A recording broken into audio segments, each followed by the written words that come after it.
खुलुमबाय स्टुडिअ आं रबिन बसुमतारी। बे समाव बलिउड सावथुन मुलुगनिफ्राय मोनसे दुखुनांथाव रादाब। फावखुंगुर आरो दिथागिरि आस्रानीआ 84 बोसोर बैसोआव रुंसारि जाबाय। नंगौ, बिथां फावखुंगुर आरो दिथागिरि गोबर्धन बिथाङा रुंसारि जाबाय, जायखौ जों आस्रानी मुङै मिथिनाय जायोमोन। बिथाङा 84 बोसोर बैसोआव गोबाव सम लोमजानानै मैया एबा समबारखालि मुम्बाइआव रुंसारि जायो। आस्रानीनि मेनेजार बाबू भाई बिथाङा खौरां बिजोंनि गेजेरजों मिथिहोनाय बायदिब्ला आस्रानीआ मैया जुहुनि आर'ग्यनिधि देहा फाहामसालियाव रुंसारि जायो। बिथांनि नखरनि सुबुंफोरा बिथांनि इन्स्टाग्राम एकाउन्टआव मोनसे मेसेज पस्ट खालामनानै बुंदोंमोन दि जोंनि अनजालु जाय बिथाङा सावथुन मुलुगाव बयनिबो थाखाय मिनिनाय लाबोयो, बिथां आस्रानीआ दा जोंनि गेजेराव गैलिया। बिथांनि रुंसारि जानाया हिन्दी सावथुन आरो जोंनि गोसोनि थाखाय मोनसे सुफुंजोबनो हायै खहा। बिथां आस्रानीआ 1 जानुवारि 1941 मायथाइयाव जयपुराव जोनोम जादोंमोन। सोलोंथाइखौ फोजोबखांनायनि उनाव बिथाङा अल इन्डिया रेडिअ'निफ्राय सासे गारां महरगिरि महरै गावनि जिउ राहाखौ जुरिजेनदोंमोन। बिथाङा साहित्य कला भाई ठक्करनि सिङाव फाव खालामनायाव सोलोंथाइ लादोंमोन आरो सावथुननि फारसे गावनि गोसो नांनायखौ फालिनो थाखाय 1962 मायथाइयाव मुम्बाइआव थाहैदोंमोन।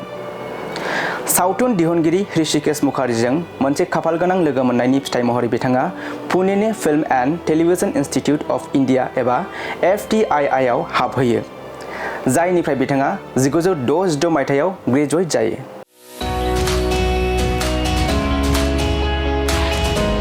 मोनसे फोसावथाय bachelor of vocational nursing care लानो गोसो गुदुं लाइमोनफोरनि थाखाय मोनसे गोजोनथाव खौरां। बाक्सा जिल्लानि सिङाव थानाय बरमायाव rural institute of health science group of vocational nursing एडुकेशनाव बेचलर अफ भकेशनेल नार्सिं केयारनि थाखाय मुं थिसननाय एबा एडमिशना सोलिगासिनो दं।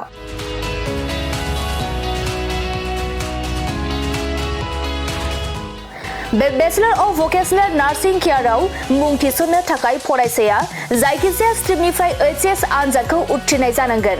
लोगोसे बे बेचलर अफ भकेशनेल नार्सिं केयारनि सार्टिफिकेटनि भेलुआ डिग्री लेभेलनि समान आरो बे डिग्रीखौ scope global skill university Bhopal Madhya प्रदेशनिफ्राय होनाय जागोन।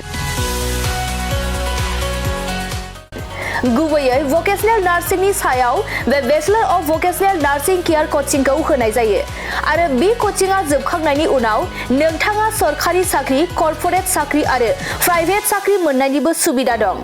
बेनि अनगायैबो बे कचिंआ जोबखांनायनि उनाव प्लेसमेन्ट साख्रिनिबो सुबिदाखौ नोंथाङा मोननो हागोन। बेनिखायनो जाय बिथांमोना बे bachelor of vocational nursing care कर्सखौ खालामनो गोसो, थाबैनो नैबे 8723035865 जानबुं नम्बराव सुराद लानानै गावनि मुंखौ थिसननो हागोन।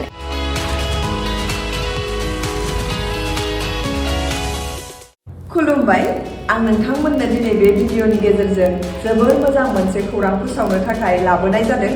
जोंनि बाक्सा जिल्लानि सिङाव थानाय बरमायाव rural institute of health science group of vocational nursing एडुकेशनाव bachelor of vocational in nursing केयारनि एडमिशना सोलिगासिनो दङ आरो बेयाव एडमिशन लानो थाखाय स्टुडेन्टआ जायखिजाया स्ट्रिमनिफ्रायनो 12 पास जानाय जानांगोन आरो बेनि सार्टिफिकेटनि भेलुआ ग्रेजुवेट लेभेल एबा डिग्री लेभेलनि समान आरो बे डिग्रीखौ scope global skill university Bhopal Madhya प्रदेशनिफ्राय होनाय जागोन।